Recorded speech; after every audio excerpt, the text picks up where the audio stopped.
Hello, hi, and welcome. Sorry about the wait there for a second. How's everybody doing tonight? How's everybody doing? Happy Saturday. It is Saturday, finally. Hopefully you guys had a great weekend day. Um, I forgot to shut my blinds. I'm just going to shut them really quick. I'm just going to leave you guys on. I'm not even going to mute myself. I'm just going to shut my blinds. I knew I was forgetting to do something, and it looked weird. Like I was just like looking at myself and the reflection in the glass. So, welcome in. Has anyone did you guys do anything fun today? Anybody have any good plans for this weekend?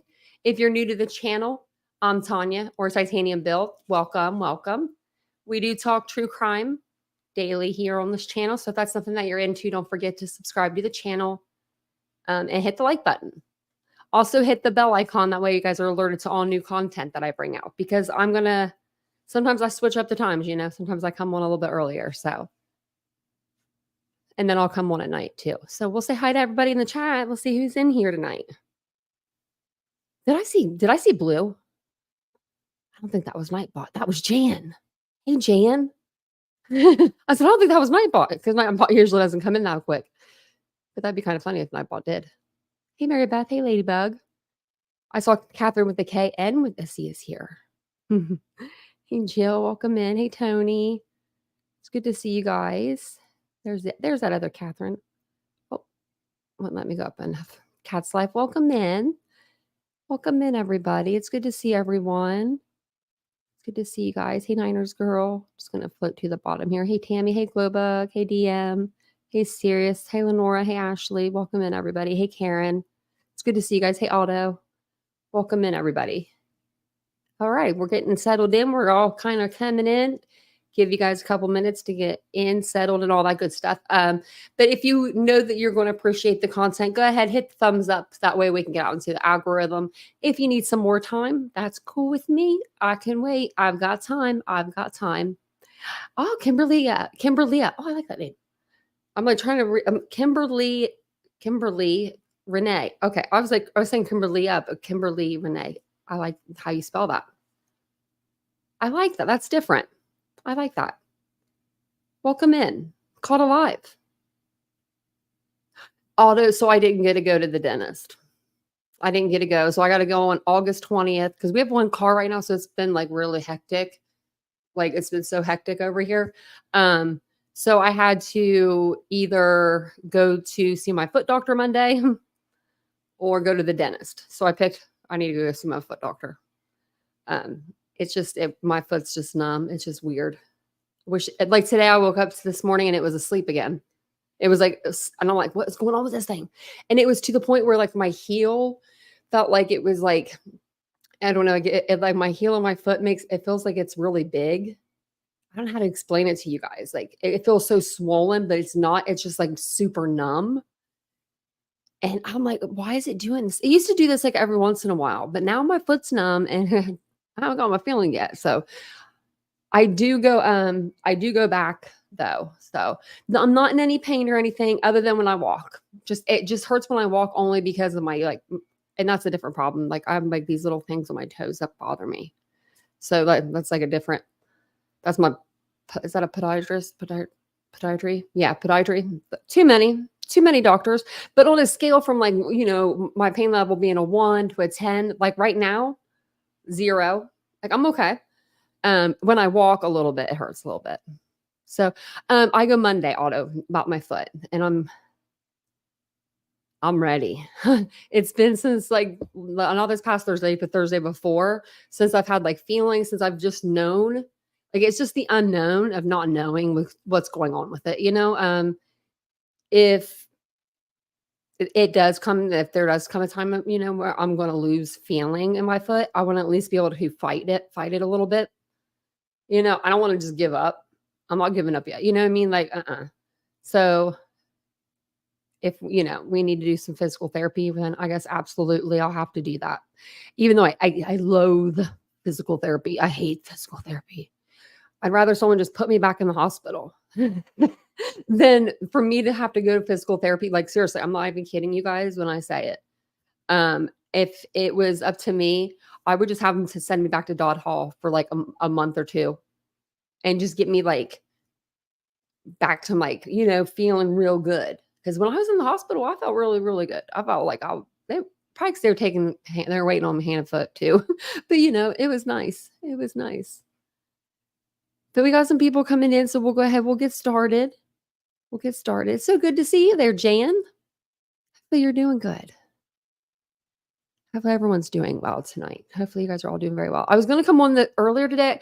I don't know. I need to put up a community post because sometimes on the weekends it'll be around like 11 to like 3 or something like that, 11 to 4. And I won't have a whole lot to do like other than just like my normal household stuff that I'm just doing, to keep this place moving and grooving, just like cleaning and stuff. And I'm like, I could be coming on live. We could do like a live during the day on the weekend if you guys are available. I don't know if you guys are ever available. I always forget to look in my analytics. I should look. And we are so close to getting our next number, 17.2 K subscribers. We need 14 more. So we're getting so close, guys. Thank you guys for subscribing to the channel. I do appreciate it. And thank you guys for being here. So we're going to go ahead. We'll get into it. We're going to discuss Idaho 4 tonight. Actually, let me do something really fast before we discuss it. We just talked about it though. Like, what was it? Last night? Night before last? I just want to make sure there's no documents. I don't think there would be though, because I think I've looked since this weekend. Well, no, it's Saturday, so I would have looked yesterday. So it would have been Friday. So they could have put in something out. Because they're 3 hours difference than us. Nope. Just the last thing they put out was the order sealing the exhibits, and it's the USB drive that they hand delivered on July 22nd. And it's temporarily sealed. So they'll tell us, I guess, eventually what it is, what it's about. Okay, one more thing, man. Sheesh, girl. I see a couple Advil, start the night off right. The Advil. I haven't been like a regular CVS container too. It probably looks really nice. Okay, we're 10 minutes in exactly. Now that's probably about the time when I usually start. Okay. I'm starting to get like a little bit of a headache there on my right side. So I found this article. So tonight we're going to watch a podcast. They're going to deep dive into the many factors believed, what it makes up to shape the mind of a murderer. But before we get into the podcast, I wanted to go over this article that I saw. It came out last month, actually, but I just come across it tonight. And it just goes over everything that we need to know about Brian Kohberger. And I was like, okay, that'll probably be a really nice read. Good read, because then, it kind of goes into what we're going to watch tonight as well. Hey, CJK. Hey, Unspoken. And let me know what you guys think. Has your opinion changed on this case at all? Are you still like, do you still think that he's guilty? Do you still think that he's innocent? Did you change your mind? Have you changed your mind? Has anything come forward that's changing your mind? Because now that we're going towards trial, there's like more hearings, more motions and things of that nature. And if you were on the guilty, like Brian's guilty train, I have a feeling a lot of people are going to like maybe change their mind once they start seeing like Anne out there doing Anne things, because a lot of people don't know, that, I mean, they do, but they don't understand that Anne's fighting for Brian Kohberger's life. She's going to, try to fight tooth and nail for him to be in jail. She'd rather keep him in jail than them go to trial. She's going to try to delay, than them go to trial than him go to, into an actual prison. But that's just my personal opinion. The 80s kid, guilt or each other goes by. I could guess that one from you. You still think he's guilty? I still think he's guilty too. I just know that Anne is working hard for the money. I mean, she's really doing.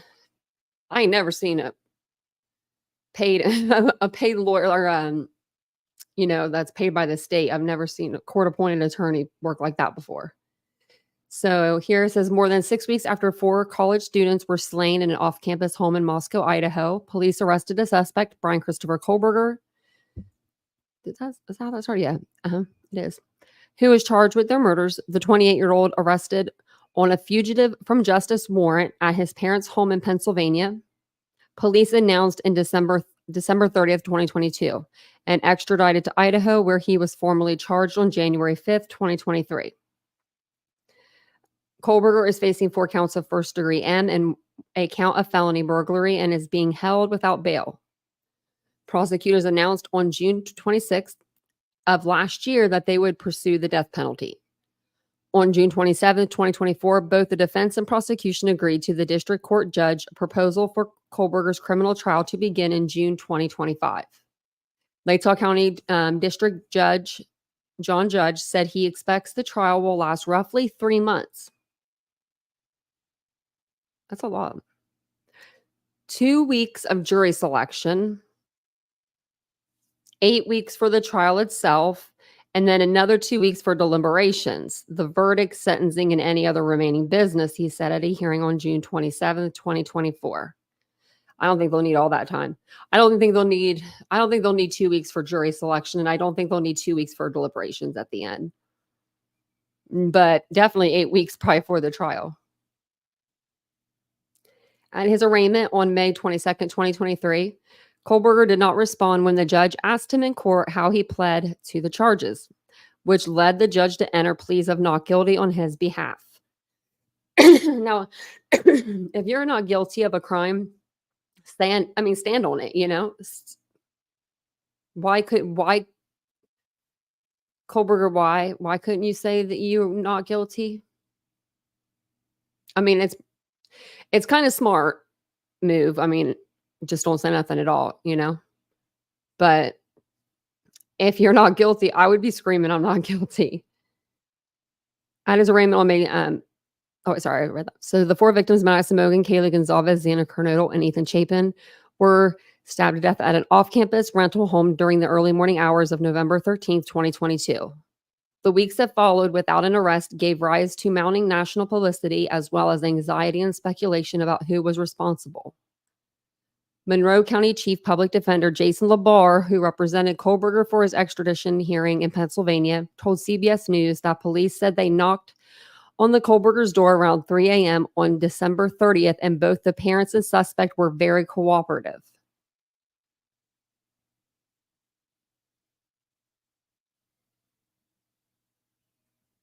They didn't knock on no door.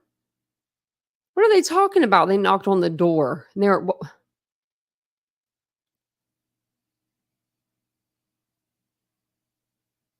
No, that's not how that worked. Why are they saying that?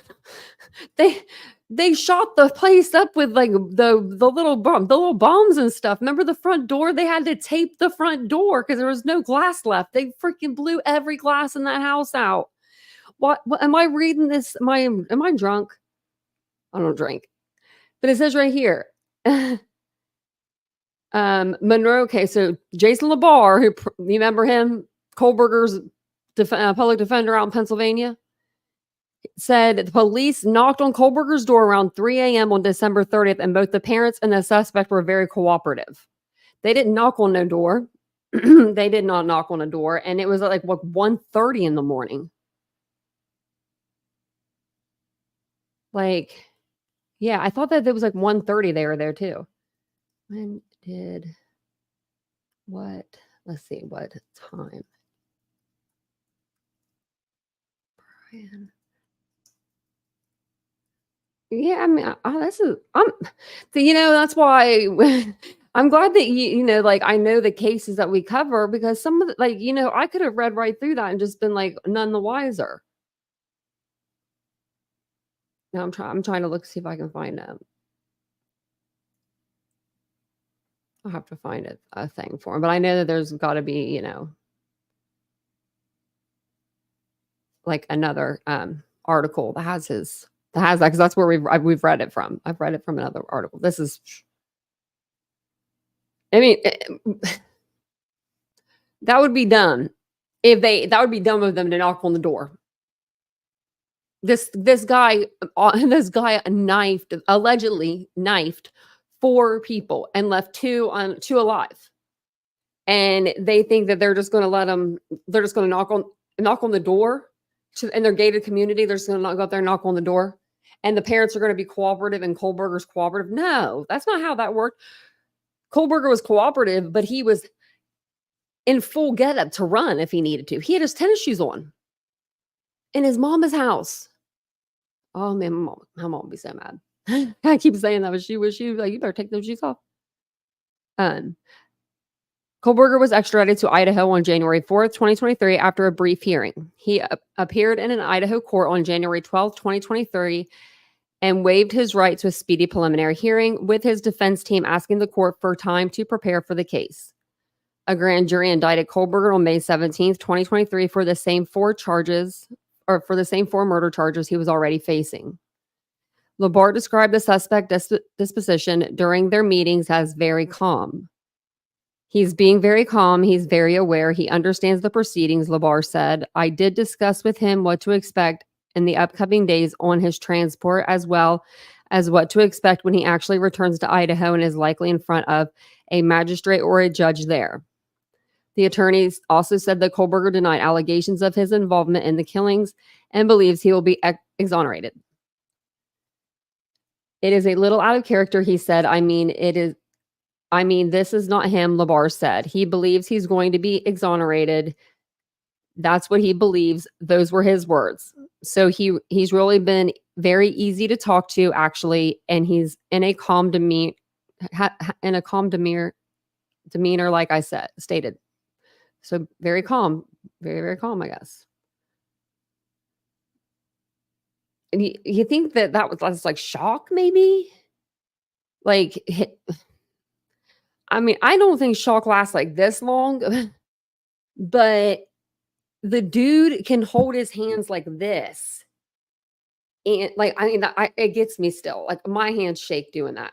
Like, his hands are just perfectly still. I'm just saying. Well, dang.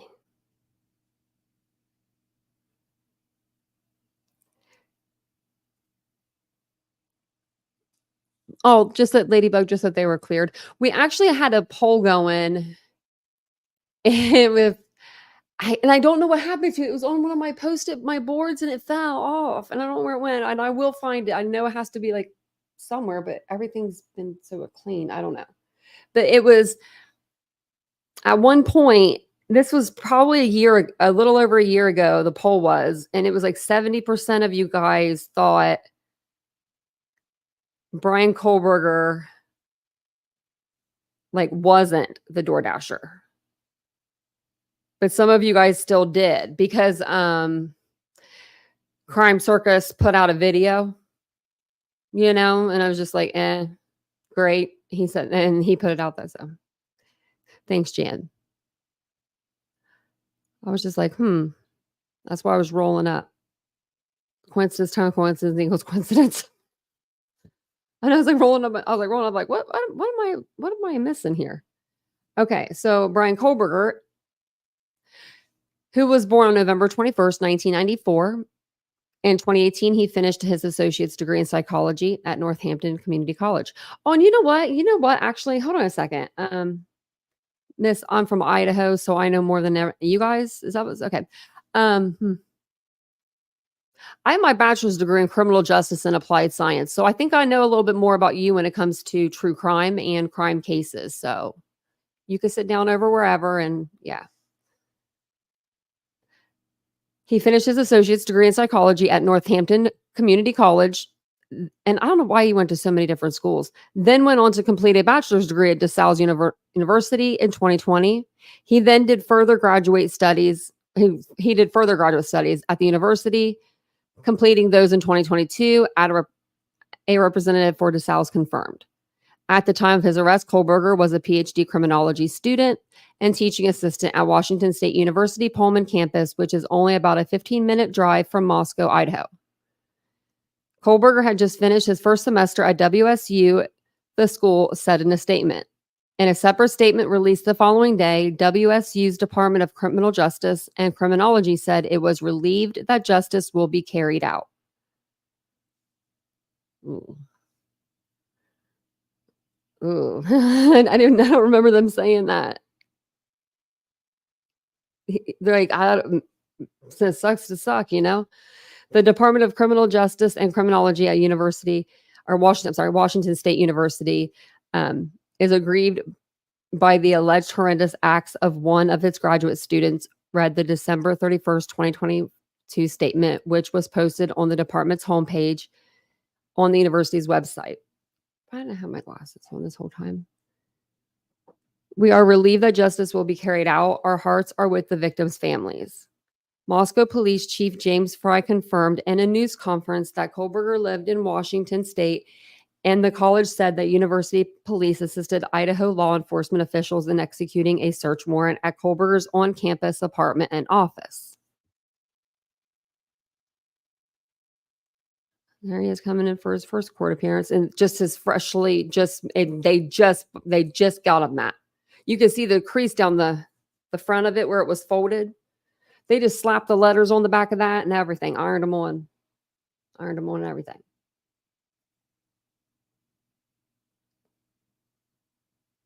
Right, coincidence, Kohlberger.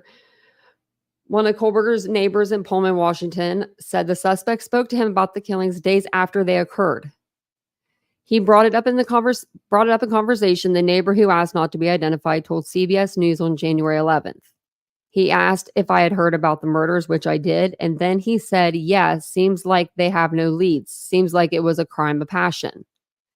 At the time of our conversation, it was only a few days after it happened, so there wasn't much details out, the neighbor said.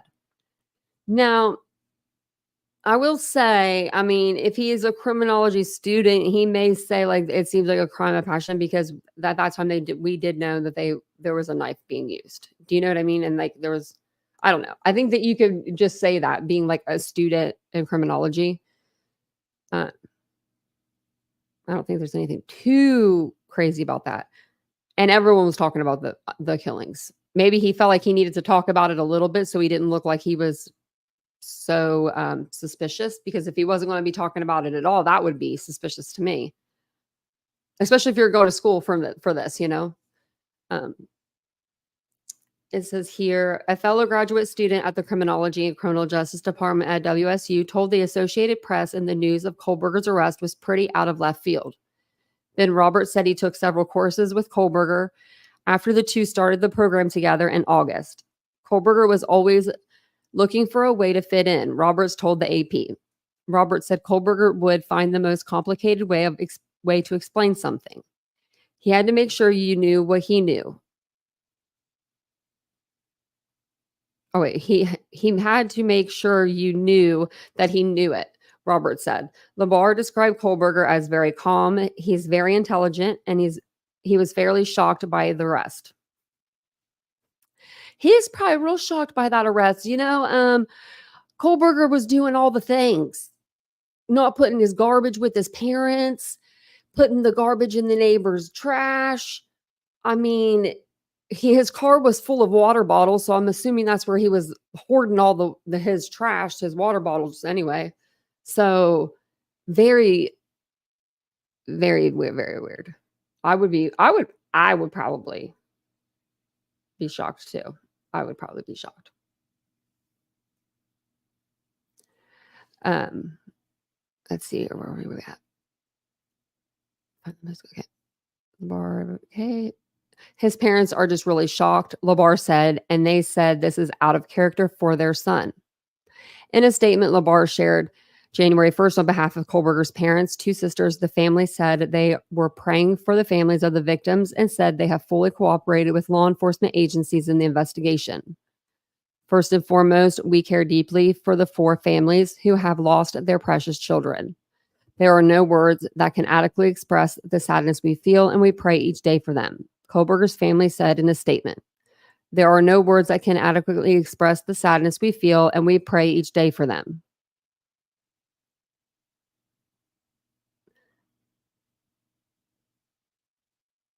Okay, they said it twice. So we will continue to let the legal process unfold, and as a family, we will love and support our son and brother. They added, "We have fully cooperated with law enforcement agencies in an attempt to seek the truth and promote his presumption of innocence rather than judge unknown facts and make erroneous assumptions.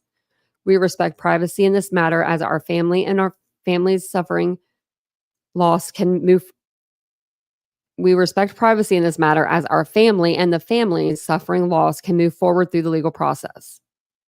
In an interview with NBC's Today Show, Labar said Kohlberger's family is obviously shocked by the charges brought up against him and don't want to try this case in court of public opinion, particularly because key details about the police investigation have not been released yet.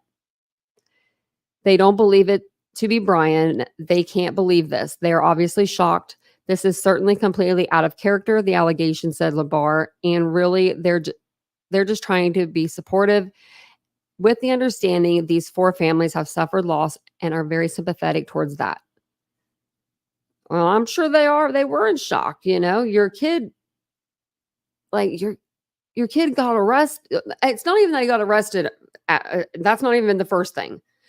They blew up your house to get to him. Like, can you imagine? You're sleeping, your kid's home for the holidays from all the way across the country. You're probably feeling pretty good. You got your kid home, your baby's home, he's in the bed sleeping, supposed to be anyway. And all of a sudden it would have sounded like your roof was falling in. Like, it would have sounded like a plane damn near landed in your front yard with all those. I forget how many were out there, but there were so many with rifles, and we saw a little bit of it. We got to see a little bit of it, but Brian walked up to the door and they had it all duct taped up because they had like a glass pane in their door where they had blown everything like through. Like they went in hard because they wanted to shock him so that he wouldn't be able to grab for a K-bar or, maybe he had a different type of weapon. They wanted to make sure they went in with force. And yeah, and they did. Now, imagine being Brian Kohlberger's parents and that happening. And then they arrest your son. Because maybe you're even like when they're doing that, like when that's happening and you're thinking the police are in my home, you're out of sorts. You're probably still thinking in your head, like, they must have the wrong home or something, nothing like what they thought. And then they arrest Brian. And then they probably sat his parents down and, said a couple things to them and was like, okay, we're leaving now. Sorry about your house. Speaking of which, I don't know what made me think of this, but Kohlberger's parents did not complain about their house being blown up, like, you know what I mean? Blown through. You didn't hear them. He just went out and cleaned it. Remember Michael Kohlberger? We just saw pictures of him out there cleaning it. He just cleaned it and that was it. And that was all. Like, not like Gilgo Beach, Asa Ellerup. That was her house. She beat. Kohlberger is in the jail in Latah County, Idaho, where he is being held without bail after his extradition from Pennsylvania. While the probable cause affidavit and other documents have shed light on the investigation, how Kohlberger was arrested, investigators have said they will not share much information publicly to avoid problems at trial. The unsealed affidavit showed that what investigators believe Kohlberger did on the night of the brutal murders.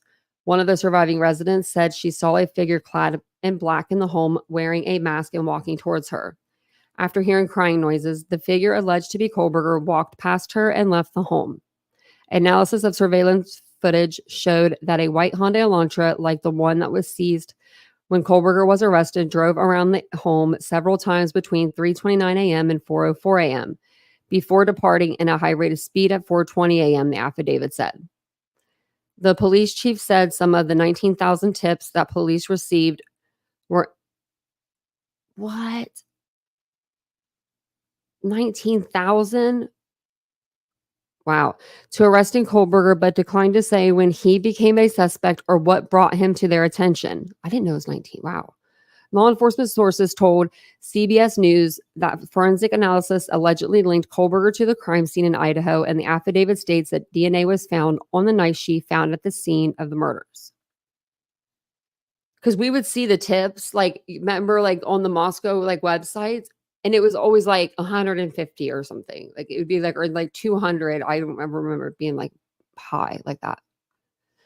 Police also served a warrant on Kohlberger's apartment in Washington state. While police still have not found a murder weapon, they did discover a reddish brown stained pillowcase, a nitrate black glove with hair strand or with glove and hair strands. Investigators had been hoping to find dog hair because one victim owned a dog which was at the scene of the crime. Those sources told CBS News that FBI agents had conducted surveillance operations on Kohlberger in Pennsylvania, tracking his movements on the days before he was taken into custody. Fry, the police chief, said that it was a fairly sleepless couple days leading up to Kohlberger's arrest. I have faith in those agencies across the nation. I have faith in our officers. I have faith in the FBI, and they did a great job, Fry said. Fry said police have not found the murder weapon, but that they had recovered a Honda Elantra. Investigators have several weeks ago said they were looking for an occupant or occupants of a 2011 to 2013 white Honda Elantra, and that was in the area when the students were killed. According to Kohlberger's lawyer, Kohlberger and his father drove home together from Pullman, Washington to Pennsylvania in the Elantra. The drive took about 2.5 days and had been pre-planned from when Kohlberger started classes at Washington State University. Now, who said that it was pre-planned from them? Kohlberger and his dad, I'm assuming. The two arrived, and I'm not saying it was not true, I'm just saying. The two arrived in Pennsylvania around December 17th, the lawyer said. Fry declined to say if there was any possible connection between the victims and Kohlberger and did not share a motive for the killings. The probable cause affidavit did not provide any more information, but phone data records obtained through a search warrant showed the suspect's phone in the coverage area of 1122 King Road on at least 12 occasions before the murders took place. Those murders have shaken our community, and no arrest will ever bring back those young students. However, we do believe justice will be found through the criminal process, Fry said. Okay.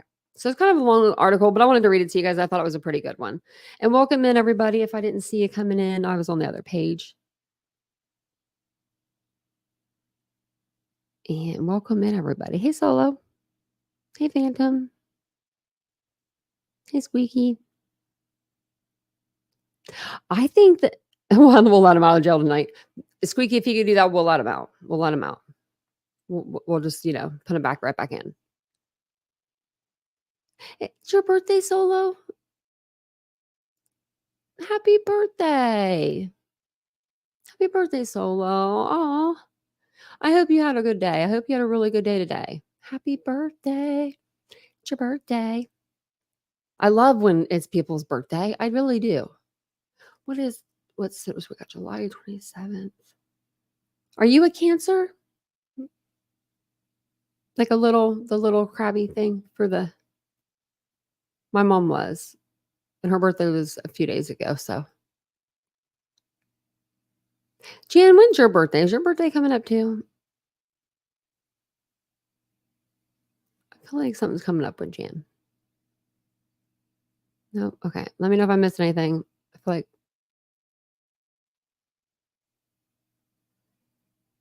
Let's see. I wish that someone said today I saw it on my thing, like my comments, that they wish that the trial would be in Idaho or in Pennsylvania. I'm like, yeah, they can't do that. They have to keep it in Idaho. But if they could do that, I mean, shoot, Pennsylvania's just right next door. That would have been nice. So I'm gonna put an overlay up. I don't know why, like some of these overlays, I wish they weren't like as big as they are. I'll have to figure out how to make them smaller. Like instead of like the whole screen being covered, like do like part of it. I don't know. That's very weird. I can't do it. Okay. Let me add this up here. Okay. So I'm just going to put some pictures up. That way, we have like an overlay of something to look at while we're watching or listening into the podcast. Not going to, I'm going to pause it, for fair use, but I'm trying not to pause it every 5 seconds on y'all because, that does get annoying. But thank you for being here. If you don't mind just taking a second, just hitting the like button, it really helps get the channel out to the algorithm, and it really help me out. And I appreciate you guys all being here tonight. And I will be in the chat with you guys. So I'm going to go ahead and play this. And this is going to be the newest podcast from the Idaho Massacre Season 2. We've been following this since it started. And Season 1 and all of Season 2, up until now is on my Idaho playlist. And it's under videos also, like pre-recorded. So you don't have to listen to the whole live. You'll listen to just the podcast if you would like to. So basically this one tonight, they're going to take a deep dive into the many factors believed to shape the mind of a murderer. While there are many similarities between psychopaths and sociopaths, there are many differences too. You're somebody who has had such close contact with so many of these prolific killers that it's frankly probably impossible to boil it down to, one key ingredient. His first killings were actually a mass murder. And after that, with his second killing is where he really became a serial killer.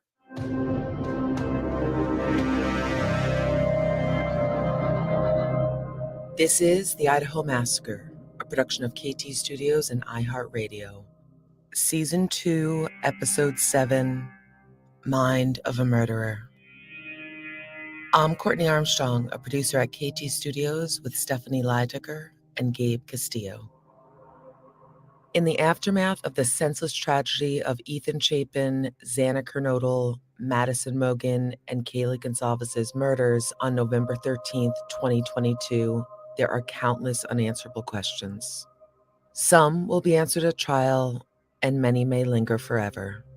We can't know what was in the murderer's mind, or even, at this point, who the murderer is. The accused is presumed innocent unless proven guilty in a court of law. But in an effort to try and understand the unthinkable and offer context and perspective to the inner workings of violent criminals, Stephanie speaks with Dr. Scott Bond, a criminologist and author of books including Why We Love Serial Killers, The Curious Appeal of the World's Most Savage Murderers. Here's Stephanie. How and why did you even get in this business to begin with? Well, in terms of the origin of my interest in all things that go bump in the night, I really have to go back to my childhood because I was always fascinated by human nature, by human motivations, both the good and the bad. So I always was fascinated by sort of what we would perceive as evil or the criminal mind, but delving deeper than just the stereotypes and just the superficial stamp of evil that's often placed on this. So throughout my entire life, I've always wanted to penetrate stereotypes and dig beneath the surface and truly understand motivations and behavior. Do you believe people are born evil, or is that conditioning, environment? I know that's a loaded question, but do you have a feeling on that? Well, yeah, the word evil is a very explosive, powerful, and dangerous word in my mind, because once you put that stamp of evil on a group or an individual, there's really no room for discussion any longer, because you can't have a meaningful conversation with evil. What can you do with evil? You can exterminate it, right? So you've basically eliminated all other possibilities. And I think that in criminology and sociology, we call that reductionism. And once you place a label on something, it's really hard to remove that label. So in terms of evil, does evil exist? Yes, but I believe that it is manifested in actions and deeds and thinking. But I don't believe that there's an evil gene. I don't think anyone is born inherently evil. I think that, once again, evil is manifested in the things that people do. And in terms of, are people born that way? Well, that gets to the old nature versus nurture debate. And based upon all of my study and experience, like most things in life, it's more complicated than one would seem on the surface. And in fact, it's a combination of nature and nurture. And in the case of serial killers, for example, about 75% of all serial killers are either psychopaths or sociopaths. And according to the American Psychiatric Association, clinically speaking, that means that they are not mentally ill in terms of a clinical diagnosis. They are what are known as antisocial personality disorders, for which there is no cure. While there are many similarities between psychopaths and sociopaths, there are many differences too. The one thing that they have in combination, of course, is just a disdain toward the feelings of others and a complete rejection of the laws, rules, and mores of society. And they don't mind hurting people to get what they want. They tend to be very opportunistic, aggressive, and goal-oriented, and they don't care who they step on, to get to their goal. Because people often use the terms sociopath and psychopath interchangeably, as well as sometimes more widely than is warranted, Stephanie asked Scott Bond to extrapolate on the distinctions between and origins of the two. Psychopaths are a function of nature, and sociopaths are a function of nurture. Sociology, socialized, that's hence sociopath. A psychopath is born with a brain that simply doesn't function like the normal human brain. The psychopathic brain is incapable of an emotional connection with other human beings. I like to Are we giving him is this an excuse I'm hearing right now? use the analogy of say a hairdryer. If you pull the cord out of the wall, you've got a pretty useless hairdryer. Well, in the case of empathetic understanding and emotional connection, a psychopath is simply disconnected. They can't feel it. They're incapable of forming emotional bonds with other people. That was a really bad analogy. You could rip the cord out of the wall and still be using the the hair dryer. Happens to me all the time. I'll be walking away from it and it comes unplugged. I mean, I didn't like that analogy. Just saying. But the sociopath is different. They are born with a normal functioning brain, but over time, they become conditioned into predatory behavior. And an example of that is through trauma, through abuse, through neglect, through torture and torment.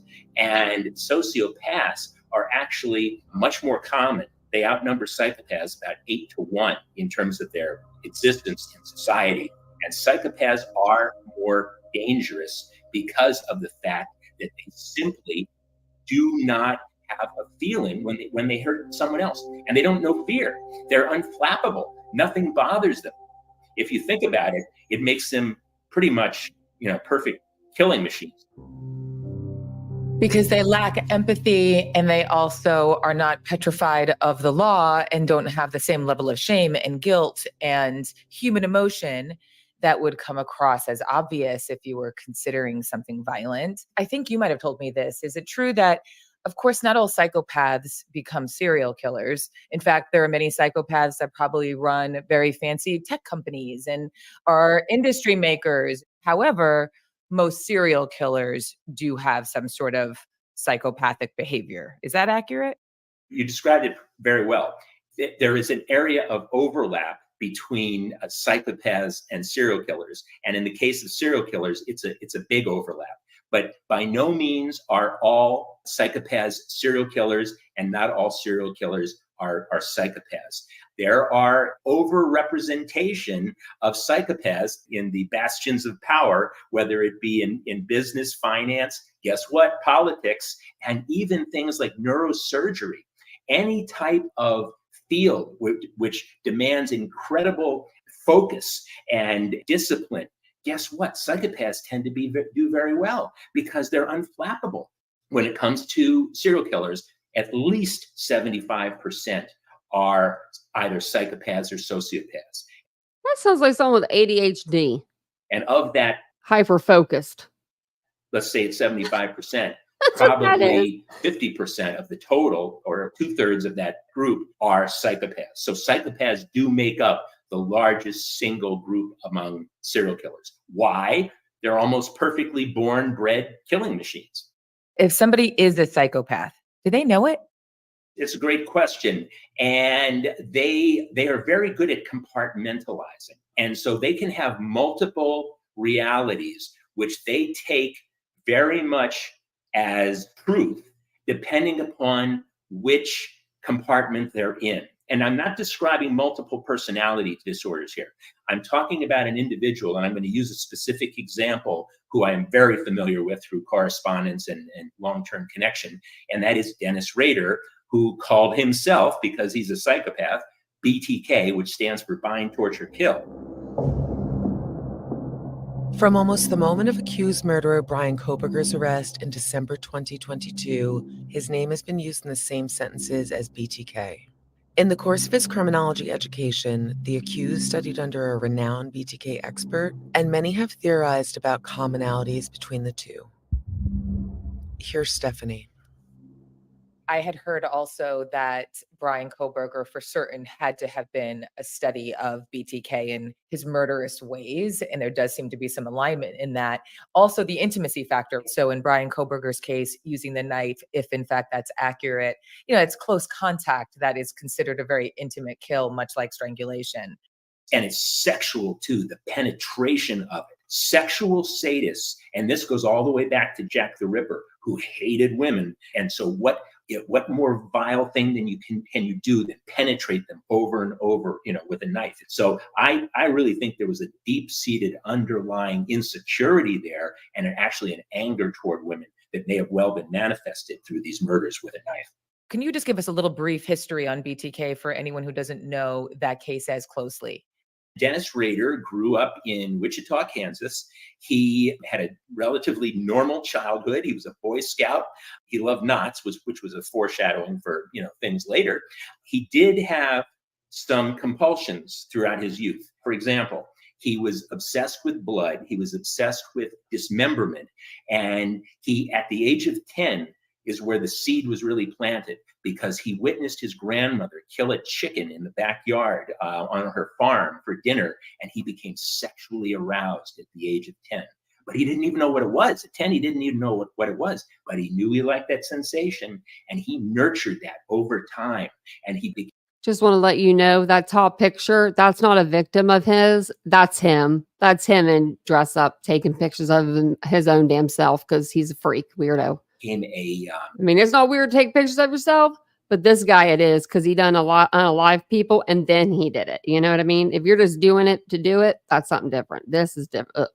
A peeping Tom, no, and he would break into women's homes, steal their underwear. He would fantasize in great lengths and have fetish rituals, and also sexually release himself that fed this. And over time, as he reached early adulthood, he began trolling women. That's what he referred to it as, in Wichita, Kansas, watching them come and go. And he put together a whole list of potential victims, a card catalog almost, of photographs and details on someone that he might kill, because he was obsessed. This hunger was growing inside of him. But all the while, outside, he was a normal. Imagine being his wife. We know his daughter, she's out there a lot, but couldn't imagine being his wife. Guy. He was going to night school. He got married. He was starting a family. But by age 28, he couldn't stand it any longer. It reached what I like to call a tipping point. And he reached the point where he had to kill for 28. The first time. And he had set his sights on a family named Otero, a Latino family, which we actually knew that. I think I have a thing that I'll pull it up. Hold on. Wichita, Kansas. And he was obsessed with the mother and the beautiful 11-year-old daughter, Josephine. And he went there one morning in January of 1974, but things went awry. He didn't expect that 4 members of the family would actually be there: the mom, dad, the little son, and Josephine. But as he told me, he said, I didn't get all dressed up for nothing. And being the unflappable psychopath that he was armed with a gun. He went in the back door and he told them, as long as you cooperate, no one will get hurt. I'm here to simply rob you. They complied, and then he became Bind, Torture, Kill for the very first time, and tortured and killed every member of the family, living out the fantasies that had been developing for 15 years. And so his first killings were actually a mass murder. And after that, with his second killing is where he really became a serial killer. But he ultimately killed 10 people. He ultimately killed 10 people that we know of. I suspect there might be others out there. They're looking at cold cases now. Scott Bond continues his explanation of how many psychopaths are pathological in their capacity to compartmentalize. Here's Scott with more on how BTK explained it to him. He described it as his multifaceted life is like a photographic cube. Maybe you remember those photo cubes where there'd be a different picture on each side of the cube and you could look at it that way. He sees his life that way. And so when he's looking at the picture that is Daddy Dennis with his 2 children, that's all he sees. And so the psychopathic serial killer is on a different side of the cube that is non-existent. So when he's in daddy mode, there is nothing else. He is the religious president of his Lutheran Church Association, which he truly was. He's the doting father. He is the Boy Scout leader in town. He is the toast of Wichita, Kansas. People loved him. Flip that thing now to BTK, bind, torture, kill. Now he is the bloodthirsty, completely psychopathic, malignant narcissist meaning narcissistic tendencies with sadism thrown in for good measure. And it's a completely different thing. And yes, he knows exactly when he's in BTK mode, he knows who he is. He knows what he wants. He just doesn't care. He told me, he said, Scott, I know that it's wrong to kill. I know that society has these rules. I don't care. Nothing is going to stop me. And he told me, he said, the reason that he's compelled to do this, in fact, is because he was a strangler. And when he had his hands around the neck of his victim and he crushed their throats and saw the light of life distinguish in their eyes, he said, at that moment, I know that I am God. He is such a scary example of someone who's able to live in both lives. And I've heard interviews with his daughter, who by all accounts says he was like the greatest, most loving dad, like you just reported. And I guess that's what's so scary about it, is just the idea that somebody can be so functional in the world and be so dysfunctional in the world, and kind of TikTok between both universes with very little tells. So how did you get involved with BTK? I was writing this book, which is why we love serial killers, the curious appeal of the world's most savage murderers. And what I wanted to do is I wanted to understand serial killers from different perspectives. I'm a criminologist, but I'm trained in sociology. And so from a sociological perspective, everything has its place and meaning and even purpose in society. And what's the mosaic? How do these things fit together? So I sought out the news media who have reported on cases like BTK and Son of Sam. I developed a very great friendship with Roy Hazelwood, one of the premier FBI profilers from whom I learned so much. And unfortunately, he's passed away a few years ago. But I also decided I've got to go to the serial killers themselves and try to understand their own identities that they create for themselves. Because some of them, and BTK is sitting up there at the top of the heap, is a highly narcissistic individual that was very aware of his own narrative and wanted to create his profile. And he even named himself. I mean, he called himself Bind, Torture, Kill, BTK, because that's what he does. And after his first couple of killings, when he didn't believe that he had gotten enough notoriety, he started writing to news media in Wichita, Kansas, saying, how many people do I have to kill before I get a little notoriety here? I want a little press, right?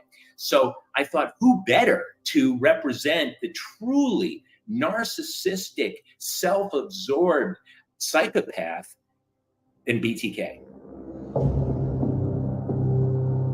Let's stop here for a break. We'll be back in a moment. The Paris Olympics are here tonight in men's MODO.US for the best of books. So you can find.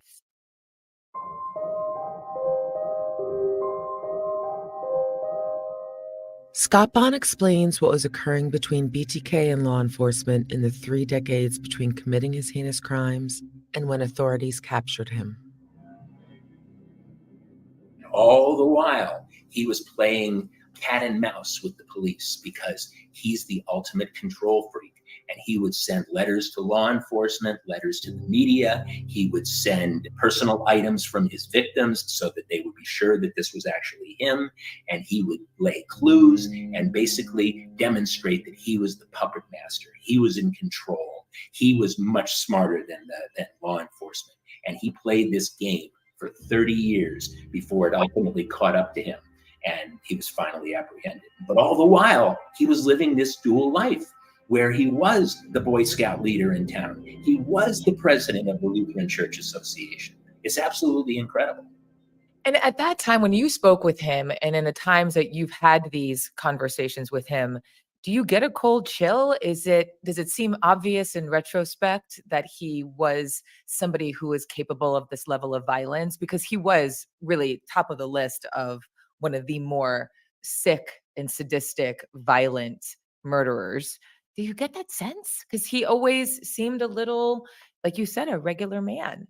Let me say, first of all, Roy Hazelwood, once again, who was my friend, who was one of the pioneer FBI profilers, Roy told me, he said, without a doubt, the most cold-blooded, stone-cold psychopath that he ever sat across from was Dennis Rader. So you have it from Hazelwood himself. Now, in my case, because I am not law enforcement, I'm not FBI, I wasn't able to sit with him, so all of our communication is through correspondence, but we are talking voluminous correspondence over a period of years. And yes, the detachment that you're talking about is always present. His writings are almost businesslike and clinical. He rarely, if ever, demonstrates or indicates any sort of emotional response. One of the few times that I got a sense of it, well, one, when I asked him what killing does for him, and he told me that I am God, that's pretty telling right there. But another one, I asked him, I said, what did you find the most satisfying moment of your life? He said, well, I received a badge, and this is true. He got a badge from the city of Wichita. He always wanted to be a police officer. He never quite made it, but he did become a compliance officer for the city of Wichita. He gave him a badge, which you ever notice that they never quite make it? They never quite make it. BTK, Brian Kohlberger, what's his name? Can't think of his name. Come on, you guys. I can't think of the guy's name. They called him, he was going to be a lawyer. He was going to school to be a lawyer, try to be his own lawyer. Y'all know I'm talking about that murderer that killed the sorority girls. I can't think of his name. I know you guys will know it in the chat. He's like, I don't know why I can't think of it. I bet if I write it. Nope. Won't come up. Bundy. Yes. I kept thinking Ted. I was thinking Teddy, but I couldn't put it down to Ted. And I was thinking Theodore. And then I'm like, if I say Theodore, I don't know if they're going to know what I'm talking about. Like, so yeah, that's what I was talking about. Yeah. That guy, that everyone should know his name. Also, if you want to get technical too, Charles Manson, he tried to pursue music, and he sucked at life, and he sucked at music anyway. But he ended up, going to prison for the rest of his life, and natural born life too. But he did get married at the end. He did get married. Remember, he met that girl named Star or whatever her name was. I don't even know, something like that. People's homes and say, put your dog on a leash, trim your trees, trim your lawn. And this gave him that sense of power and entitlement and authority that that's what it was, Mr. Rosebud. Theodore Robert Bundy. Okay. That's why I was getting the names confused. Really craved. Well, so here's the story. He's in the midst of his killing spree now. The BTK killer is at large. And he goes into City Hall to get his little badge as a compliance officer. And while he's there, they say, oh, Dennis, let us take you into the BTK war room where we can show you everything that we're doing to catch this maniac, this madman. And so he gets a tour of the war room that's set up for them. And he's smiling like the cat that ate the canary, thinking to himself, I truly am a genius. Look at this. They have no idea that I am the man they're looking for. And so he said to me, this was the greatest rush of my life. greatest rush of my life was that moment. This does sort of fishtail into the Idaho massacre and the accused Brian Kober. I know the best moment of Dorothy's life. Remember her, Letitia Stout? She said Ted Bundy gave her a kiss on her cheek, and it was the last kiss she was the last woman he kissed. Oh my Lord. Berger. Again, to be clear, he is claiming his innocence, And that woman was supposed to be an expert witness. in no way are we trying to prove his guilt. But some of the things that kind of cross over with BTK that we have heard reported about Brian Koberger is exactly law enforcement. You know, he had a real penchant for wanting to be in law enforcement, and in his later high school years had joined a certain part of his high school that was for law enforcement want-to-bees. Essentially, he wanted to be a cop.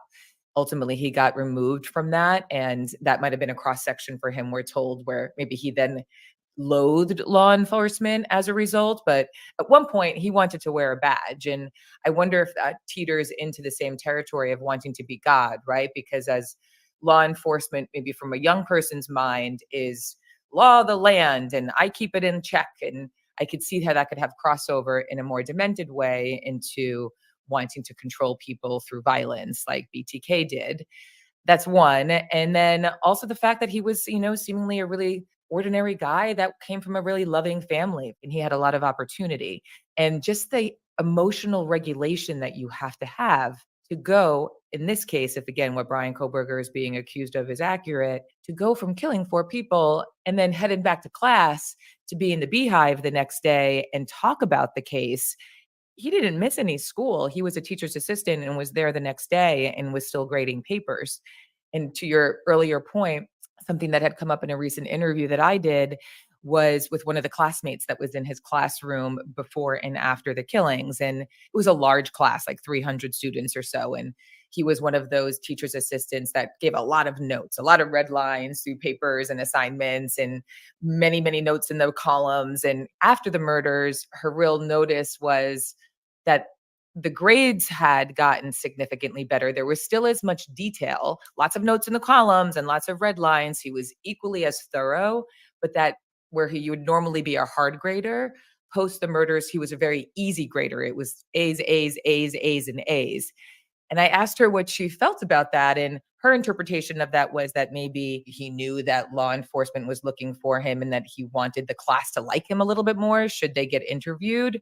My brain went to, he was just a little happier if what he's been accused of is true. He had that release that you're speaking of. And much like BTK, seeing the war room with all of the kills, for him, if this was true, then maybe that was the high. That was the high he was hoping for. I think that there's absolutely merit to what you're saying. As a matter of fact, as you were talking, I was thinking along those same lines that he had finally achieved something that he had been building up to for a long time. And similar to BTK, I do believe that he had been evolving, progressing, percolating for years and years. No one wakes up one day and says, this is a great day to start killing people. It just doesn't work that way. Whether you are a mass murderer and it's a one-time event, it just doesn't happen that way. This evolves over a long period of time, and they reach this tipping point. Now, there are definitely similarities between BTK and Koberger. It's worth noting again that, like every other U.S. citizen, accused murderer Brian Koberger is presumed innocent, as stipulated by the 5th, 6th, and 14th Amendments. Here again, criminologist Dr. Scott Bond. As I said earlier, BTK killed 4 members of the same family. That was his first outing as a killer. Now, people ask me all the time, do I think that Koberger killed previously? And I believe the answer to that is no. He made rookie mistakes, not the least of which was leaving a knife sheath lying next to one of his victims with touch DNA on it. You talk about murder 101, you don't leave that behind. And he also very foolishly, and I'm surprised given his study of forensics and so forth that he would do this, but he turned his phone off during the time period of the killing and then turned it back on. Just leave your phone at home, you don't need to turn it off. Just leave it in your apartment and go and kill and come back. I do believe that, having looked at his progression, and I've looked at his history quite a bit, This was a troubled individual. He had weight problems. He lost a tremendous amount of weight. He had drug problems. He had posted online years before some of his troubled thoughts and things that he was wrestling with. And so very much like BTK, and BTK told me this, that he was interested in forensics. He was interested in psychology. He was interested in the mind, partially to understand himself. And I think that this could very well be true of Bryan Kohberger. These individuals are self-aware. They know that something is happening here. And as much as it may be stimulating, exciting, and thrilling to them, this growing need to kill, at the same time, they recognize that this is a little bit abnormal and they want to try to understand it. BTK did, and I suspect that Kohberger did as well, which is what led him into this, this study. And in terms of the possible connection between the two, Rader says he's never corresponded with Kohberger, although he has said he thinks that Kohberger was in fact a clone. Then again, everything is about Dennis Rader, so naturally he's gonna say that. But the one thing that we do know is that he had entered his doctoral program. He had previously gotten a master's degree at DeSales University, and there he was exposed to a forensics class taught by a professor who has also written about BTK. And I am sure in her research and in her classes, she discussed BTK. So there's no question that I think Kohberger would have been pretty versed, in the background of BTK as well. And in my experience, serial killers do often study one another. They're what I like to refer to as students of the game, and they will even be jealous of one another. For example, when I told Dennis Rader, BTK, that I was also corresponding with David Berkowitz, the son of Sam, he scoffed. He said, he's not a real man. He shot people. Real killers strangle. Real men strangle. So he belittled son of Sam. He obviously was very... BTK also, tried to reach out to Rex Heuermann. Aware, and he was even jealous of son of Sam, who was had an occult symbol, and David Berkowitz did during that same time frame BTK was killing. He came up with his own little BTK symbol. He was a copycat in that regard. So these individuals, they do look at one another. They do follow one another's headlines, if you will. Can you just give a little brief snippet on son of Sam? David Berkowitz, the son of Sam, falls into a category of serial killer known as a visionary serial killer. And by visionary, what we mean is he was obsessed with the notion, the fantasy, that he was killing for Satan, that he was being beckoned to do this. And this fantasy built in him over a period of time. He became obsessed with the occult. He became obsessed with Satan. And by 1976, he believed that he had to act out on this. And he went out and he bought himself a gun, a revolver, and he shot his way into the history books. And he didn't buy just any gun. He got what is known as a Bulldog 44 caliber revolver, which is a big, heavy, powerful, loud handgun. This appealed to David Berkowitz's lack of self-esteem. He was very insecure in his manhood. And I think that this was almost like a phallic Freudian sexual thing. The size of it appealed to him, made him feel strong. He began his shooting spree, which lasted a little more than a year in New York City. And it took several crime scenes before they realized they had a serial killer when they linked the ballistics from the shells from the crime scenes. And he became known as the 44 caliber killer initially. But it was when he started his own terrorizing letter campaign to the news media and law enforcement that he became the thing of epic proportions and legend, because he left the letter next to one of his victims, and it was addressed to Captain Joe Borelli, who was heading up the task force, the serial killer task force. And in this letter, he introduced himself to the world as the son of Sam, and he said, "I must provide Papa Sam, Satan, with blood, and his thirst is unquenchable, so I will be killing again and again and again." So you can only imagine all hell broke loose when this letter was published in the news media. And over a period of a year, Berkowitz sent letters to everybody from Jimmy Breslin, one of the notorious journalists of New York City at the time, and law enforcement. He started this terror campaign, much like BTK, but for different reasons. But he did the same thing.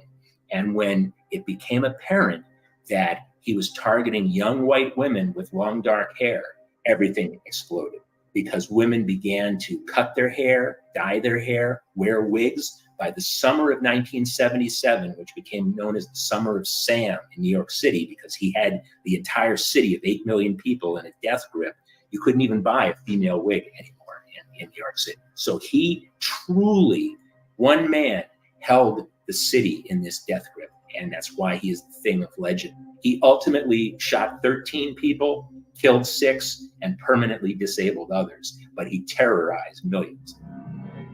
Is he still alive? Yes, he is. And I spent Yeah, an he entire looked day bad. with him in a maximum security prison. I had lunch with him, and he is no longer, your audience may be aware and they may not be aware, he had a self-described spiritual awakening. He became a born-again Christian in 1986 when God visited his prison cell and washed away his sins. And he was no longer the son of Sam serial killer. He is now the son of hope minister and evangelist who is doing God's good work. Scoff if you will. But he has Me become too. something of a darling of the evangelical Christian community. A And they actually darling. operate a website in his name that has drawn. Where's Nancy when you need her? Darling, what do you mean? This guy took a weapon and would go and shoot couples in their car. Couldn't even go and make out nowhere. In New York, he was just shooting everybody. Couldn't even sit in the car and have a soda with your person. This was like in the 70s, like when you would drink sodas with your people. Hundreds of thousands of people from around the world who were drawn by his message of inspiration. And so, yeah, I spent Well, most serial killers can be like cult-like leaders, an entire day They with can him talk. in prison, and he insisted that we say the Lord's Prayer together. He wept tears of contrition. He wept tears of joy as he manifested the new Son of Hope. So the Son of Sam is now the Son of Hope. And we ate together. This is pretty remarkable. Cafeteria is just surrounded by vending machines. And so I showed up that day with a huge bag of quarters because the staff told me, if you feed him, he will talk. So I was ready. It's like going to the zoo. He's gonna perform, and I wasn't disappointed because man, he ate and he ate and he ate, and he ate 3 huge bags of Doritos, Cool Ranch flavored Doritos. He took me on this incredible journey, and I'm sitting there and I'm thinking, man, if he's acting, he's pretty darn believable. He deserves an Academy Award because he's like the Robert De Niro of serial killer actors, if he's really this good. And then I'm thinking, well, all right, maybe it's true. Maybe he has transformed. I got a PhD, but it's not in like spiritual rebirth. So maybe it's true. But then the more cynical side of me said, he's full of shit. He's definitely full of shit. I've come to believe that reality is probably somewhere in the middle, as truth often is. So my take on David Berkowitz is he's exactly where he needs to be. He never should be set free. But if he, through his correspondence, and he's got an old-fashioned Smith Corona typewriter that he corresponds with thousands of Christians around the world. If he's doing God's good work and he's helping these people, let him do it from behind bars. Let him do it. And I think if anything I've learned, not only just from you, but just working in true crime, is that a person can be many things at once. I don't want him to reach out to me. Let's stop here for another break. We'll be back in a moment. The Paris Olympics I'll stick with the 2, Jehovah's Witness young men that come around. are You get like a phone call and it's from like David Borkowitz and then he's in the jail. He's like in the, whatever county jail. Like, oh yeah, sure. I'm going to accept that phone call. There are millions of books on Amazon.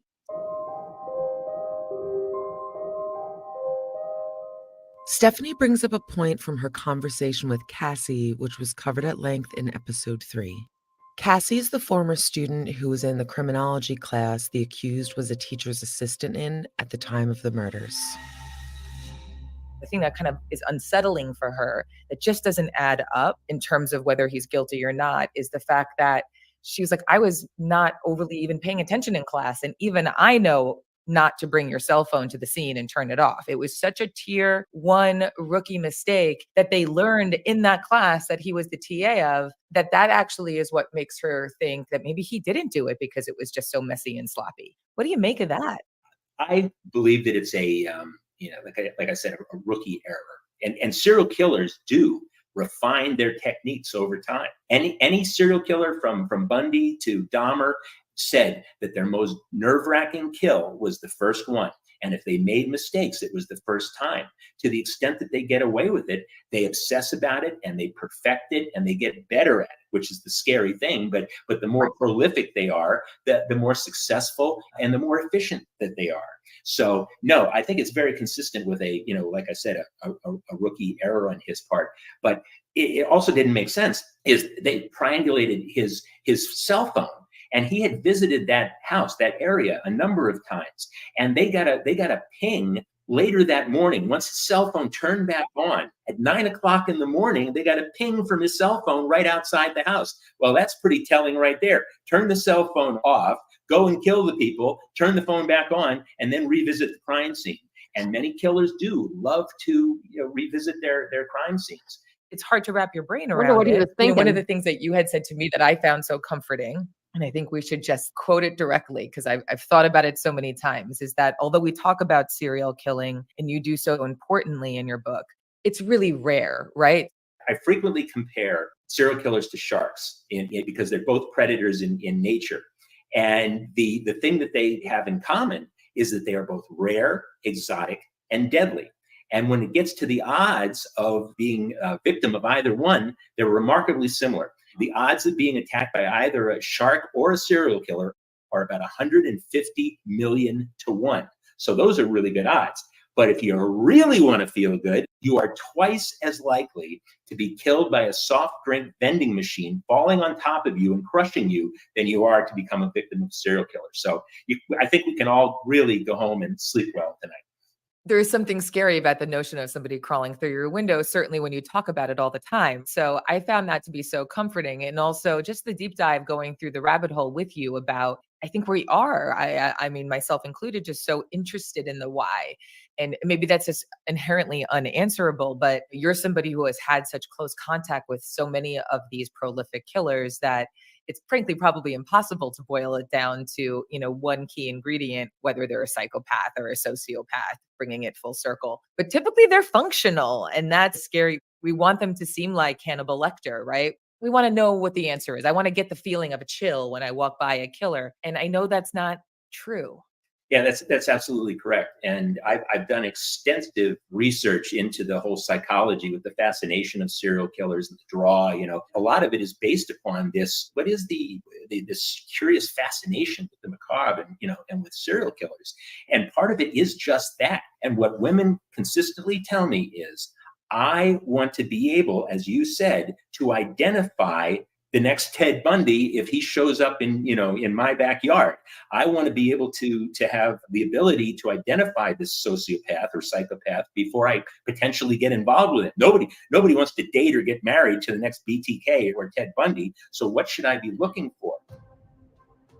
The draw of all this, and I think this is particularly true for women, has a lot to do with empathy, both in terms of empathizing with the victim, who more often than not is another woman, and so therefore, but for the grace of God go I, but also empathy, or at least a desire to understand the thinking of an individual like a Bundy or a BTK, because what they do is so horrible and so terrifying that it's incomprehensible. So if you can just give me the tools so I can somehow understand this, then maybe it's not so terrifying after all. The thing that we don't understand is more terrifying than the thing that we do understand. More on that next time. For more information. Okay, let me put everything down. Hey, Jan, that's why I kept your thing up because I wanted to see your picture. Are those little angels? And they don't have like a face to them, but they mean like something different. Each one of them means like has a different saying to them.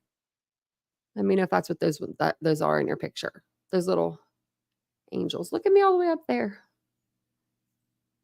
It looks like it.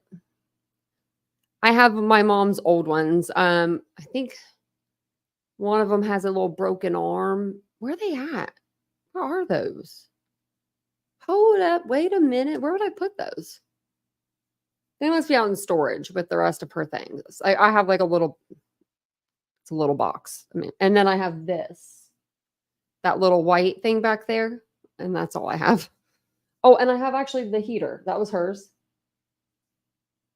And I think that's really it. Not much in here.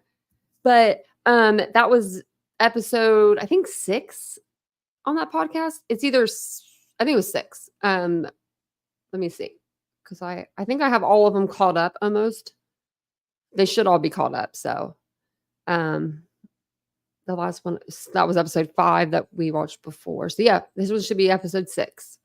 They don't have like the actual like episodes like on them. I have to count on myself. So sometimes they'll have like a half episode. It gets kind of weird. It gets kind of weird there. Yeah, that's what it is, Jan. They're I get them for everybody. I used to get them for everybody. I just can't. Forever something. I want to say forever. Angel figurines. I'm gonna figure it out.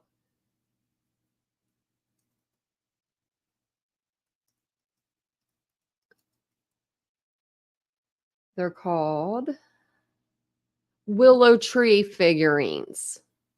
That's what they're on the bottom of it. It'll tell you. Yeah, Willow Tree. Yeah, it'll tell you on the bottom, and it'll tell you what like one of them's for.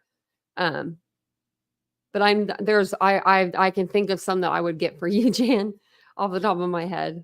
They're so cute, and they mean like I used to get them for gifts like all the time because like they mean something. It's sentimental. I'm a sentimental person, you know. I've gotten them for my brother. I've gotten them for my mother, my sister-in-law. Sure, I may have even gotten them for a friend for a baby shower or something. I'm sure I have. I mean, I love stuff like that.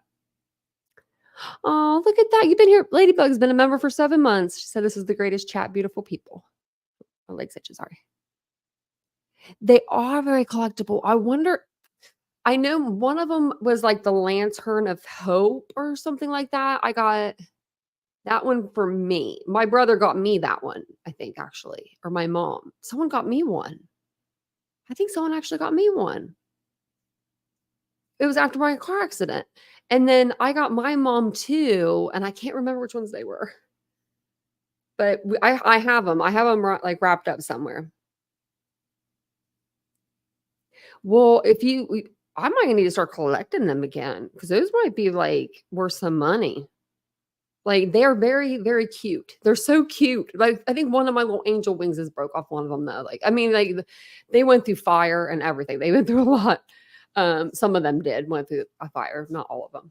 Not one of them. But yeah, willow tree angels. That's what they are. I got one for Vincent's mom. I don't know which one I got for her. I'm gonna have to check it out when we go to California. I have to snoop around for it. I'm pretty sure I got her one. Maybe he said no more. I don't know. I like to get his mom stuff. His mom sent it for him, but you know, it's in my wallet right now. So thanks, Mom. She sent him a gift card for Target, and I was like, what? What she send you? So now I want to buy something, but I don't know what I want to get. Because I haven't been shopping at Target any. I've been trying not to. Other than for stuff that we need, like cat food, dog food, just simple stuff like that. You have a few that you gave to your mom, Aldo. They're a good gift. If you ever need, I mean, especially if you're a guy. If you're a guy and you need a sentimental gift, get them a Willow Tree Angel figurine. They'll think that's the sweetest thing ever. Because as women, we could think if you're a woman that can't think of a good gift, that's a good gift. Because like, you know, I'm pretty good at gifting. I'm a really good gifter, I feel like. Like I am always that person that does something that's like sentimental. I do like a little bit above. You know, yeah, because it doesn't take any more time to do a little above. Like my brother, like for Christmas, the gifts like, you know, I get for my brother, I always like make sure that they're, I don't know, inspired by something. Like That way when he opens it, I don't know, he smiles. Like even like one year, I went like on a socks, like bunch of pairs of socks, like 3 things of socks one year. And he was so happy because my mom used to always buy him socks. And I think it might have been the year after she passed away. And Danielle was like, I forgot to get him socks. He would have been so disappointed if he didn't get socks for Christmas. Because guys they like socks. You re-gifted you a shirt. Phantom. Cowboy butts drive me nuts. That's so funny. I should re-gift like a gift that my brother got me. That would be pretty funny. Just feed the people food scraps. That's what I do. Dog food is so expensive. We get them like that blue brand too, like it's really good brand. Because we want to make sure they get the best of the best, and they get bottled water. And I'm like, y'all, we need to get like a filtration thing through here. I don't know. We have our water is like hard. It's not very soft, but you can buy those. They're like salt water or like things that make not salt water. To put like salt into your water, to make it like so it's not so hard. It's a little box you can buy, but they're like $800 or $900 on Amazon. But it's supposed to make all of your water through your whole apartment be like filtrated. And I'm like, that's really, really nice. Because I mean, one time we were like, we were just giving them regular water. And then I don't know, my dog didn't feel good for a couple of days. And we were just like, no, we switched the water and she's been fine ever since. So, but we need like something like that. Yes. And Mary Beth, how's your husband? Is he okay? You said he had a mini stroke the other night. Oh, is it massive?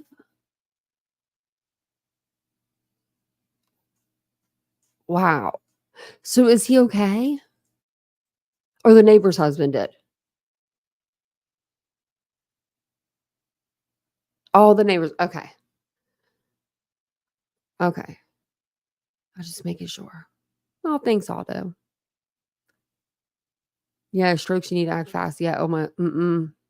I I pray I pray I don't never have to do anything with a stroke or anything with my heart. Oh my Lord. My grandfather had such a bad stroke that my dad had to give him baths. Like, and my dad was like, we would argue every time I had to give him a bath. He'd be like, I don't want Kenny to give me a bath. And my dad would be like, shut up. I got to give you one, like, but they hate each other, but they loved each other at the same time. You know what I mean? Like he appreciated it. And I can totally relate now that I've been in the hospital and needed someone to help me. You don't want the help because you want to be stubborn. You want to do it yourself. But if you need the help, you need it. So, and if you ever need help, don't forget to ask somebody. Ask somebody. Just ask them. I need to start doing that more often. Oh no, paralyzed by a stroke. 24-hour care. That's how my grandfather was. He ended up going into into a nursing home that my aunt worked at. She was a nurse there. So that's where he lived out, his days. But and my grandparents were separated. They were divorced. My grandmother was remarried and stuff. My grandfather never was.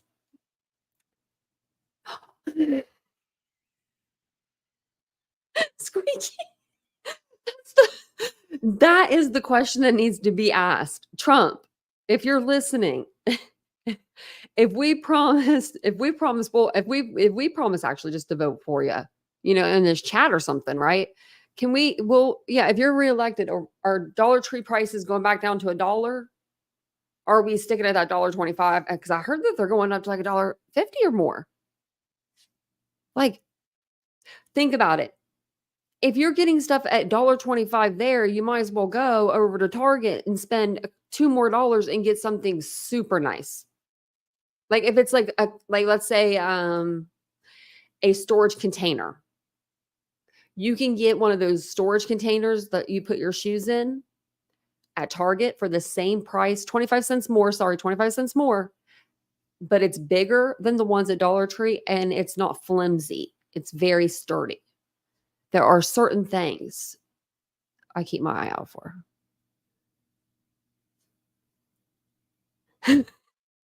Oh, I thought she said, and I'm voting for. I thought you meant, and I'm voting for Trump.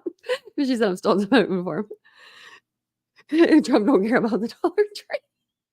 Well, he needs to. What I just kind of. Well, he really does. I mean, we need to do something about that. Because, like, I was in there. What was I in there to get? It was something. I was trying to look for like wax papers that go into the fryer, you know? And of course, I didn't find them, but I found other things that I needed, like drawer liners. So I'm like walking out with that, up at the front with my stuff. And then I want a candy bar because I'm like, that candy bar just looks really good, right? I'm like, I want a candy bar. Who wants to spend $1.25 on a candy bar though? Not me. I don't need it. I don't need it for that much. But there I go, grabbing a couple of them. Like, it adds up. It adds up. Smart TV mirror for bathroom. Oh, that's all I need. Daniel said my marriage will be at risk. Yeah. Well, Daniel, I'm with your wife.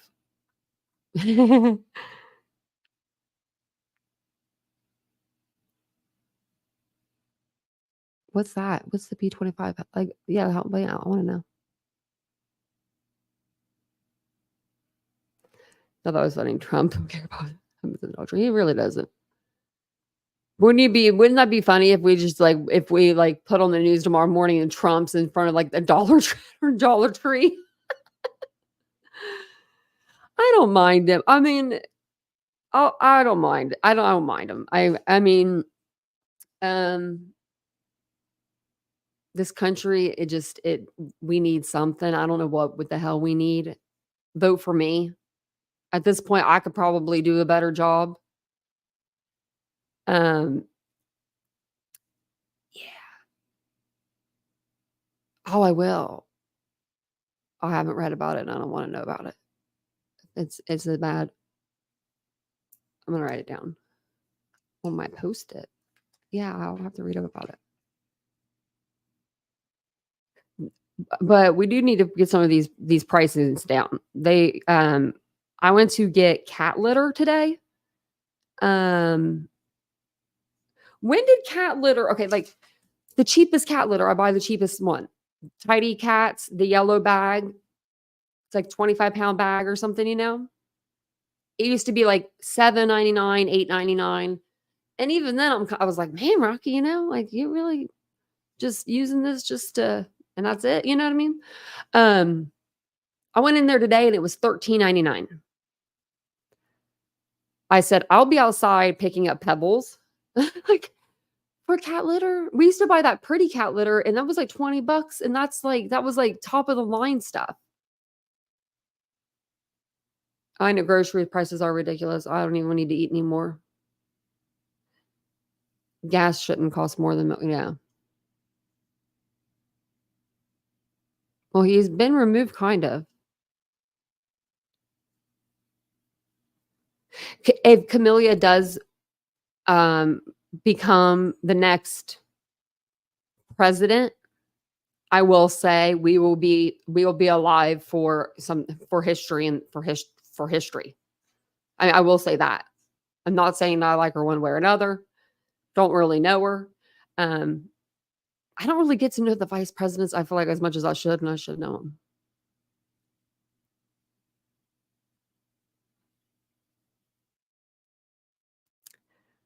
Oh, I'll have to look it up. Well, maybe he'll listen to me. I know JD Vance from before he was a politician, but I don't talk to him. He reached out to me. This was probably like after my car accident sometime. That's when I found out he was going into it was in politics. But I know the guy. I don't know him. Like, we're not cool. We're not buddies. We're not like hanging out on weekends or nothing, but I do know him. I'm wondering if I knew him through a friend. I wonder how I met him. Didn't even know that I knew he was in politics, but I thought he was like small time politics. And then all of a sudden it was like, he is Trump's right-hand man. I'm like, what? What happened? What happened there? Yeah. The jug of tidy cat. You You better look at Target. At them prices, they jacked them up.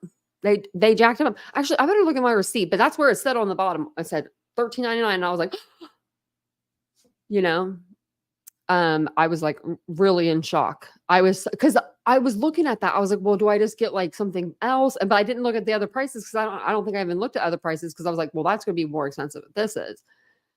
And we usually get our cat litter at Sam's Club. I have like a big container, like plastic container. I just put it in, and then I have a big plastic container I put the dog food into, like separate, of course. But that way I don't like packaging. I'm weird. If I'm an aesthetic person, I guess. My cat better get OnlyFans soon. That's what I said, Nashville native. I'm thinking about getting maybe like a different litter box, like getting one of those ones that not like naturally clean it or whatever, like just like clean it after he's done using it. So that way maybe I'm not dumping it as often. I don't know. This cat, I got a cat too. He's geriatric age though, man. He's 16 years old. Litter for 8. Linda, you should just put him in the driveway. Do you have like a pebble driveway? Just put him out in the driveway. That's what my dad would say. That's something my dad would have said to my mom because we had a pebble driveway.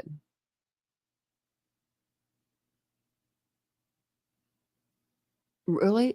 People will never have to vote again or be able to vote? Oh, I don't like that. Hey, Bullets and Bling. Welcome in. Oh, man. National Native. I could see my cat doing that. I could see him. He's sneaky. He's sneaky. He's sneaky.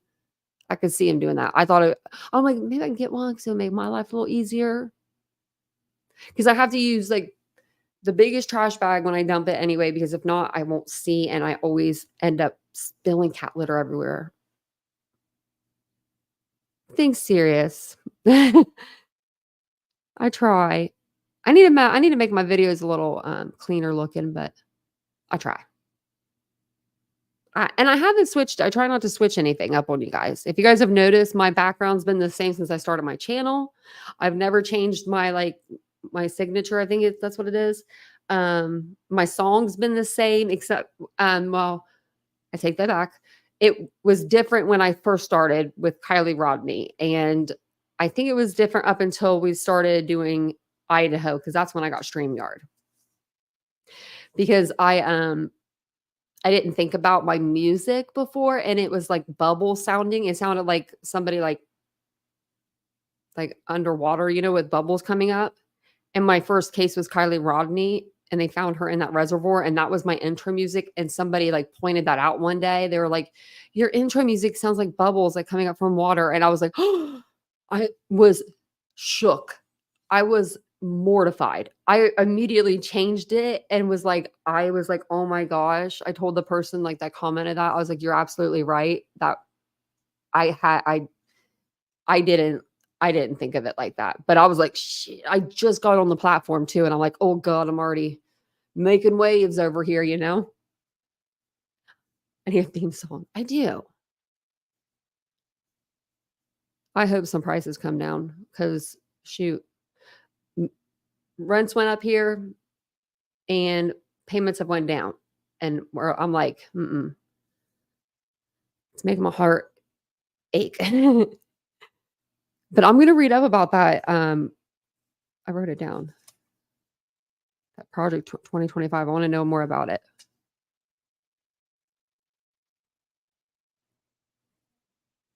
Tanya, oh, I thought you said Tanya will be back in the 50s. Because I used to, my mom, I didn't read the rest of that because my mom used to always tell me I should have been born or I should have been married in the 50s. I'm probably not the best. No, I'm one of those, I don't know. I don't think that we need to go back that far. We don't need to go anywhere. Women should have the right to do way more, even more than what we have the right to do now. But I feel like we're in a good spot. Otto, that's the best compliment. The tidiest person besides your cousin that you know. I am really tidy. Actually, yeah. It's because I'm blind too. Oh man, I wish I had a Publix here. We don't have one here. That's down like Florida area. That's Florida area. Oh, thank you, Otto. You look so young. You're so tan. I've just been sitting outside for like an hour, maybe not even an hour every day, probably an hour every other day. I just get real dark real quick. My dad was real dark complected. Like in the summertime, he would turn like beautiful brown color. I don't know, just really deep tan. Like you couldn't get that tan in a tanning bed. You couldn't get his tan. You had to go outside to get that one. I used to go tanning when I was younger. And thanks, Bill, for the gifted memberships. And I know there's more people that gift out memberships. Bill and actually people that were members. We had Bill gift out memberships, and then Bill's been a member for 18 months. Jan's been a member 16 months. Kaylee's been a member for 13 months. Ladybug did 999 super sticker, super chat. Thank you so much. And she's been a member for 7 months. Look at that. Well, you guys are stuck with me now. You're stuck with me. You're stuck with me. I thought you were Indian of some kind. I don't know why, but I did. I think it's because you have really nice hair. The dark, it's like black. You're like, it looks like your hair is super, super dark and shiny. Oh, I hope they don't do that, Daniel. That would be terrible. That we would be going way back. Well, I mean, not like way back, but way back. Way back. Maybe we do need to make me. Well, maybe we did need to maybe make me the president. We could try that out. I mean, I mispronounce words all the time anyway. So I mean, I've got that going for me. Poor guy. I hope whatever's going on with Biden, like I hope it's nothing. I hope that whatever he's sick with, it is just like the little C and it's just a little bit and he gets feeling better. I hope that he's not like really dying. Like everyone is out there saying that looks like he's about to kick the bucket. And there's sometimes that he does look a little older and a little, but he is. I mean, he is. And think about you got the whole country looking at you all the time. I would be messing up all the time. I mess up with you guys in here with like 100 people, in the chat. I'm over here. I mess up my words. Could you imagine me on a podium? Well, actually, the more people that are in here, I feel like the better I do. I don't know why. I just do though. I feel like the less nervous I am. I don't know why. Me too, Cheryl. Me too. Irish and German. Yep. I didn't get to see any of the actual Olympics, but I just watched the opening with Celine Dion because I had to. I mean, it's Celine. She has that. I forget what that disease is that she has, but it's like taking her voice. It's physically like it's taking her voice, and that's like so sad because she has a beautiful voice. Yeah, I've been I have a floaty ladybug, but Vincent hasn't like blew it up yet. It's too big to blow up by your mouth, I guess. I tried. I blew it once. I was like, forget this. So I heard something about Vance saying something about people, like pretty much people that don't have kids don't matter. Is that what that was about? Because I don't have kids. You know what I mean? I got these fur babies. She's flawless, Daniel. I love her. I used to sing Celine Dion when I was a little girl all the time. I used to love her. I still love her music. And when I was younger, it's still a little weird, but her and her ex-husband's marriage or their relationship. When I was younger, I always thought it was really weird because I think it's because maybe of the age gap and I was so young. But now that I look back on it now, through the whole time that they were like together, married, divorced, he died. I'm sorry, they didn't get divorced. He died. I'm just like, dang, like they were together forever and a day. I think she just really loved him because he knew how to take care of her and he knew what it was like to be that famous. He thinks people who don't have children should pay more in taxes versus people who do. Daniel, I'm gonna be mad I'm gonna be mad when I read this. I'll probably be back on live. I'll be like, we don't do this, but we're doing it. What? I have to still pay. I got to still pay my taxes for this year. And as a YouTube creator, you have to pay taxes. Whatever you make for the year, of course. And then I own a business. And so you can either pay your taxes every month when you file them, or you can pay it every year. I chose every year. I shouldn't have done that. I should have just paid it every month. Bill, I've never had to pay tax in my life. I've never had to pay taxes. Like, I've always had money come back to me. I've always been like a student or just like poor, I guess. I don't know. I'm still poor. This is the poorest I've been. That's the thing. That's the kicker. This is this year that I had to pay, and I'm not trying to complain, but it's just ironic. The 1 year that I've had to pay into taxes was the first year that I made the least amount in taxes. Make that make sense. But now I know what it's like. The poor people get taxed. The poor people get taxed. Vincent, he got taxed so much, and he's not poor. I mean, he made good money last year, but his taxes were wow. Women who have cats and no children are a problem. That's what face it. The Swifties aren't happy. Oh, I'm a Swiftie, and I have a cat. That's my everything. Oh, we should all show up. Okay, let's show up at JD Vance's house then. It's only right. It's only right. And we're all going to bring our cat. Everybody bring your cat.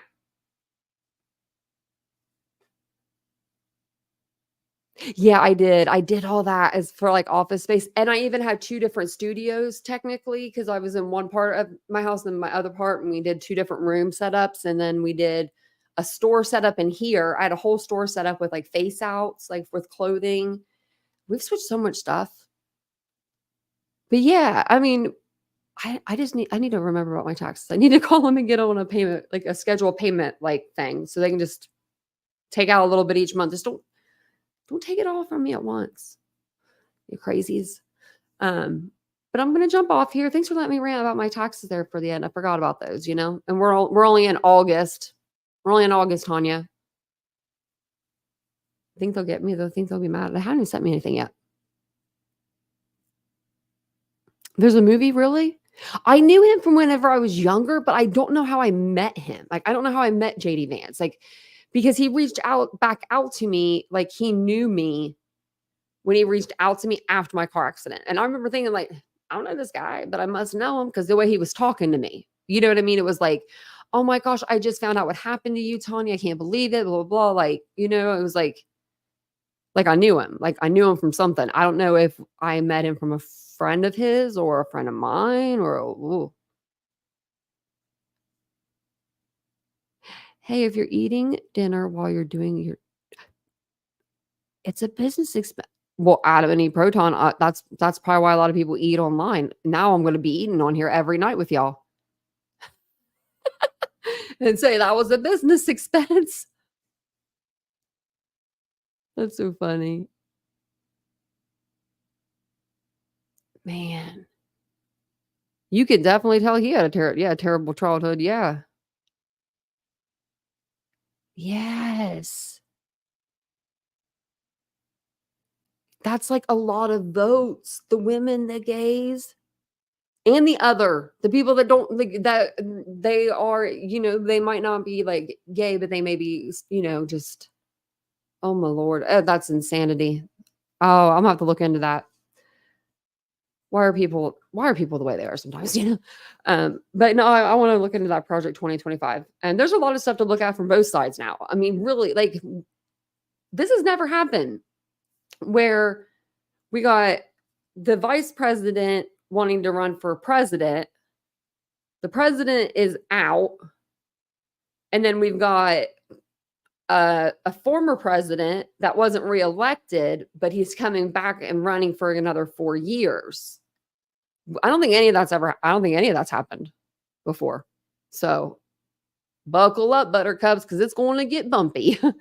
But thank you guys all for being here. I'll be back tomorrow night to see you guys around 9:15, 9:35 p.m. Eastern Standard Time. So make sure you have your notifications set. I may come back on during the day. I say that every night, but you never know. Sometimes I do. But I'll see you guys all tomorrow and have a wonderful evening. Bye, guys.